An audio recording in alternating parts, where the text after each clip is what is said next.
Hello, this is Jennifer with Women Loving Jesus, and today we're on Proverbs 11:30. The fruit of the righteousness is a tree of life, and he who wins souls is wise. When we look at this verse, we can see that it's talking about the wise and the righteous who have a certain type of fruit on their tree. And then the second part is talking about who wins souls. The winning of souls really is that the person will see this tree, they'll see the fruit, which they'll see us, they'll see our fruit, and they are attracted to it. It's almost like we can win them over. We can, they will want some of the fruit that we have from them seeing our fruit. Now let's look at this as a spiritual sense, because this is really given us an analogy of the spirit. When you follow God and are obedient to him, there is righteous works, there is wise works, and that is a fruit that people see.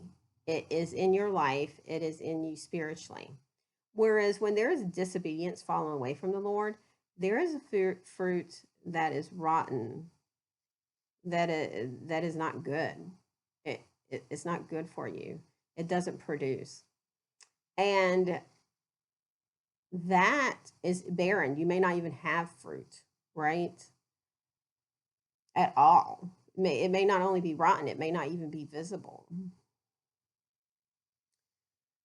And what God is saying is that people will get an idea of this and sense this.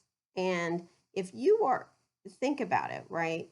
If you are starving and there's a tree there that's barren that has no fruit, or the fruit is really, really bad, or a tree that is really good, that has good fruit, that smells good, that tastes good, that is nutrient, that gives you energy. Whereas if the other tree has no fruit, you can't eat, it's not going to give you any energy. If it's rotten, it may make you sick. And there's no other food around, you are going to be drawn to that fruit tree that has fruit.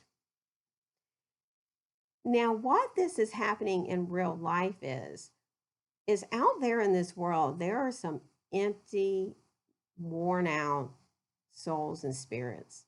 They have been chasing things of the world, whether it's money, power, people, positions, careers, relationships, whatever it may be. They are chasing, and it's creating an emptiness. They're never satisfied. It's not filling them up. They're almost starving spiritually because they haven't had anything of real substance, which is only of God. They see you, and it's a real fruit, and they will be drawn to it because they recognize right away it's not what they are doing.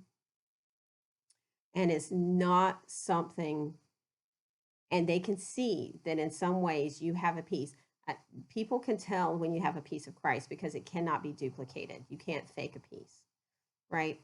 If nothing else, they can see a peace and a fulfillment that you have there. And just that alone can be enough to open the door to draw people, share who Jesus really is, and what's really like your fruit came from Jesus. That's where your fruit is coming from. And I feel like this is what this verse is really saying. So I pray that the Holy Spirit has encouraged you today, and I thank you for listening.